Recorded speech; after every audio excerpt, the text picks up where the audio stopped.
Welcome back, my global family. Check out my latest episode on my podcast, Let's Talk About It with Empress. And thank you for watching.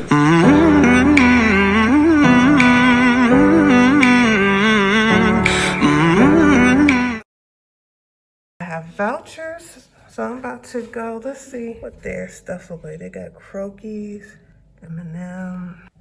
They got beer in here, vodka, champagne. Oh, they intense up in Europe. Max Pepsi. I think I'm gonna buy some just to buy it. What is that? A big old piece of chocolate from Africa. I don't know how anything works over here. I be pushing all kinds of stuff. Let's go to the lobby. They got a golf course in here. Sir, quick question. The voucher that I got from the hotel is for next door? Voucher you're going to use in the restaurant, madam? Right here. Yes, madam. All right, thank you. Those are the vouchers for here. Entrance.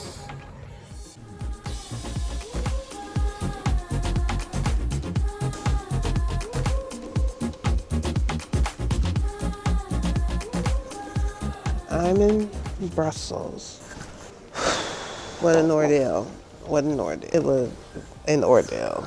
That's all I can say. Right now, I don't know what they have on this thing. I don't understand this food. Okay, let me do a recap. Good afternoon. Thank you so much. That looks so good. Thank you. Spa Intense. And she just fills it just a little bit. So Parisian. Oh, that's so good. I love sparkling water. Let's do a recap. Oh, that was so good. Recap. Okay. Let's see where to begin. Okay, guys. All right, so first, everything that I share with you, it's been trial and error. So one of the things that I did do, which came in handy, is I joined the mileage club before I bought my ticket, which is also a plus because it seems like they look out for you a little bit better that way in regards to making sure because they can track your travels. And I noticed that the customer service was a little bit better once they started looking up my mileage plus information. And then I did the trusted global traveler. With that card, it makes your TSA a lot more easier. So I did the pre-TSA check-in, the Global Traveler, which is a card where you can kind of just scan and bypass a lot of the lines. With that being said, luggage. If you're coming in through Dulles, one of the things that they have right by United Airlines on this, like at the far end, is scales, so you can weigh your luggage and switch everything back and forth. I suggest you doing this early because what happened with me, I had a lot of stuff going on, so I wasn't able to do everything in the timely manner and the fashion I wanted because I'm dealing with my home, which is flooded, packing that up, trying to get this. It was crazy, so I was packing everywhere. But one of the things that I was stressed, I'm going to stress it over and over and over and over again. Brussels will not even allow you to go through to the gate. You can't even check in your luggage until you do their online form. You know how normally when you go on the flights and have that little form where you fill out your destination, where you're staying, blah, blah, blah, your address, your information. You can do that on the plane. Brussels won't even let you check in. So United, it's like they can't check. When I came in, I said, well, can't I just do this on the plane? Da, da, da. They was like, ma'am, we can't even check you in until you fill out Brussels form because Brussels does not allow, they just don't allow people on the plane until that information is filled out. And The gentleman at the gate, when I was telling him I did it, but it, like apparently after you do it, some kind of scan barcode supposed to pop up. Well, it wasn't popping up for me. So everything else was popping up, and he just refused to help me. It took a whole hour for me to get that done. If I had gotten it done before I went to the airport, it would have been no problem. I could have just went up to the gate, checked in, boom, done. But I didn't get it done. So it had cut my time so close because I did get to the airport late. It's back to being there 3 hours in advance. Get there 3 hours in advance, or you're gonna regret it. Because I was very close to them telling me that I couldn't go get my flight. I got to Brussels, so I finally got checked in, pre-check in. Everything else is pretty smooth. Now, when I was checking in my luggage, I had three roll-ons, different sizes from small, medium, and large. Strap-on bag and a backpack. Well, technically, the backpack is considered like your purse, so you're allowed to take a purse and one carry-on. So I had one bag too many. And what they told me was I could check my bag in, which would have been $200. So I could check my bag in, pay $200. And I was like, golly. Or I could just try my way and try to see if I can get it on the plane. Let me just try to get it on the plane. Boom. I'm not the only one trying to get it on the plane. There was a whole slew of bags on the side when I was at the gate. But when I was checking in, they were telling me it was $200, right? And I was weighing it down. I was like, I don't know. But what I forgot to do when I didn't get a chance to transfer products. That smaller bag that I was trying to take through the gate had like some larger items, like 4 ounces, a little bit larger of products. So when I was going through the gate, after I decided to take my bag and not check it in, I ended up throwing away like $100 of products. It's still $100 cheaper than paying for it, but I still lost like $100. So you can remember to shift stuff that's like liquid into your bigger bags, and everything else you would be good. So they went through every bottle and was looking at the size. It was crazy. And so once I got to my gate, when I was going in, I was in group 3. She was like, put your bag to the side, put your bag to the side.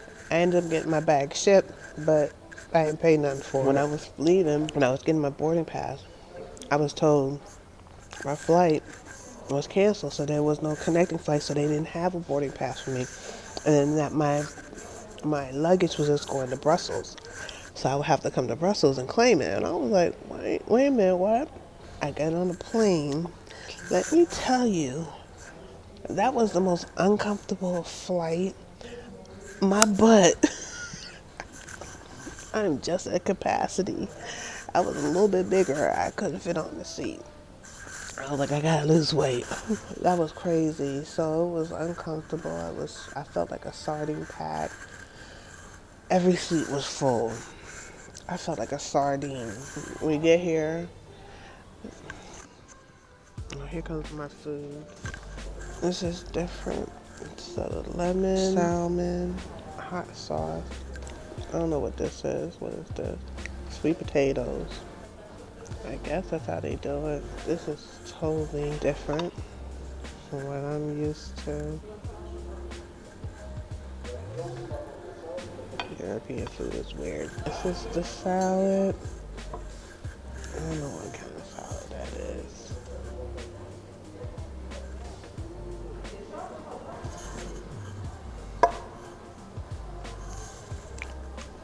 Alright, let's fast forward. I make it through. They got my bags. I checked in everything. The next thing, I'm on my flight. Very uncomfortable, but the plane itself is not that bad. They got movies. They give a vegetarian option and a meat option for the dinner. So I took the vegetarian option, which was something like spaghetti or some kind of pasta and some water. You can get all kinds of liquor if you want that. I didn't want that. So the flight itself was not bad. Once I got off the flight, I should have went in a different direction than everyone else. Everyone else was going to transfer flights or what have you. I was supposed to leave the airport, come back in, claim my baggage, and Right, ready to get my ticket for tomorrow. But it was so confusing, so I ended up going with everyone else, going to the terminal where everyone coming from going to Africa goes.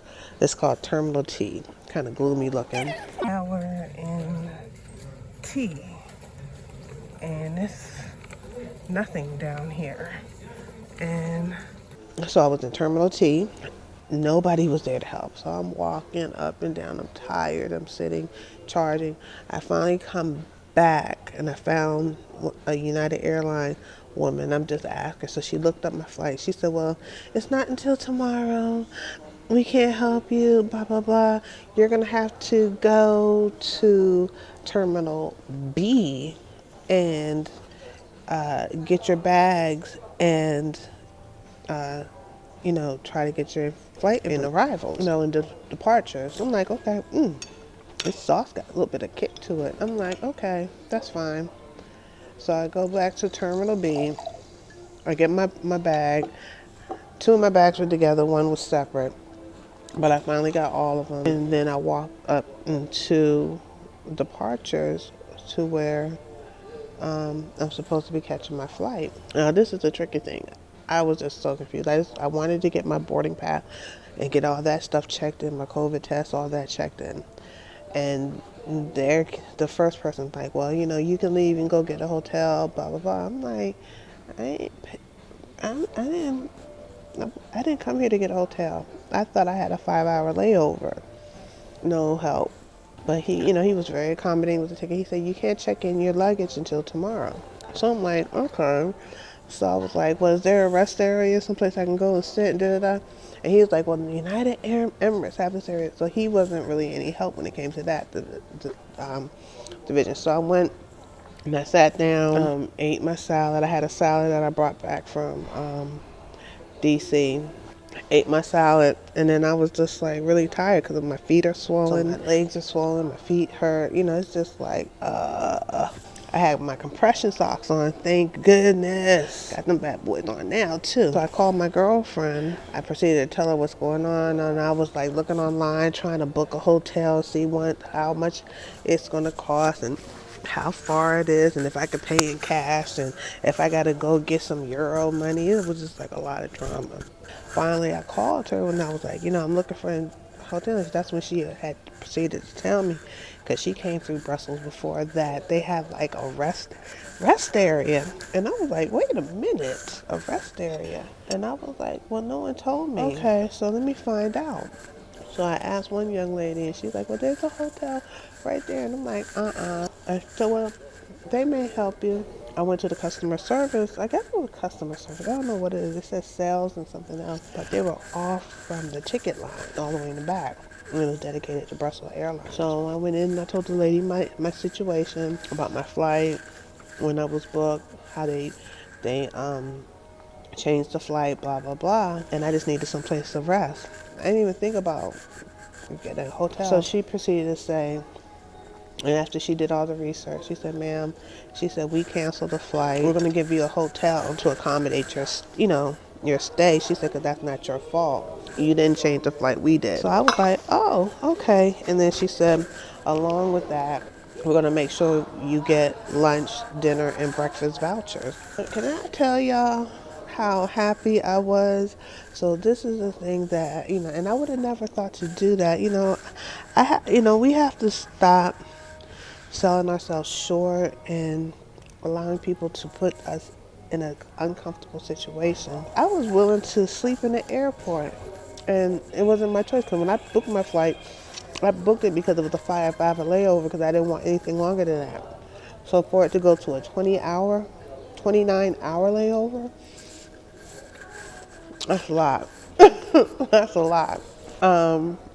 They were real helpful, but it was so funny. I was standing there for about, I'll say a good 30 minutes, and she was having a hard time. The machine would not let her do it, so she had to do it the old-fashioned way. She stamped my ticket, called the hotel. When I got over there, the young lady was like, oh, Miss James, we were waiting for you. And she gave me my information. I went to my hotel room and just felt good. No complaints about the travel. Brussels doesn't seem to be that bad. Not as bad as some people have made it out to be. I'm thinking they had a bad experience. Mine wasn't great. Weird. I don't know because they got a lot of bad reviews, but it's like helpful but not friendly. If that makes sense. It's a different vibration over here. I got my room. I'm gonna have a good night's sleep. I'm gonna go upstairs, take a shower, try to reorganize my bags a little bit. Look at that. It's a golf course. They have a full-blown putting green. Can I put money in here? Thank you for watching, my global family. Make sure you like, comment, and subscribe. We're trying to get to 1,200, y'all. And make sure you put on the notification bell so you can see more of my uploads. One love. Use this tub. Not touching that. If there's anything I touch in the mini fridge, I have to pay for it. So I won't be using anything. And can I tell you, this chair is this right here? Super comfortable. This bed. I have not slept this well in so long. Hopefully my jet lag will not last that long. But I'm loving the way the Belgians do things. This might be something how I want to do my, maybe an Airbnb or something like that. So this is like a folding table for your clothes to help you fold it. They're so neat and pristine. Got your iron. I like the bathroom. Very sleek. So this is where you push the toilet. Interesting. Got the little hair dryer. Got the plug, the mirror, and this shower. I'm about to take it. This is nice. It's like a half shower. Right here like a towel. So I guess this part stops the water from coming out. Very resourceful.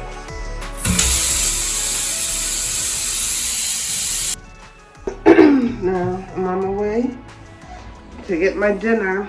So remember, when they mess up your flight, they will, at least they did for me. So inshallah, they will do it for you. Make sure you have accommodation and meals.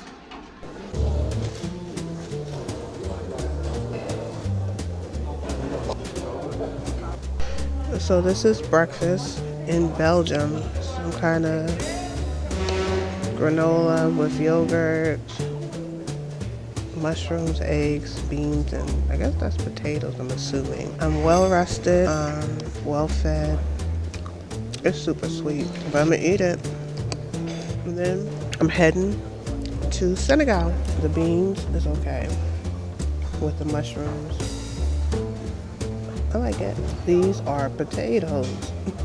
I didn't know what they were. So this is the sugar. Alright, now I'm finishing it off with a odd salad and a juice. So this is my Belgian breakfast. I hope you're enjoying watching it as much as I am going to enjoy eating it.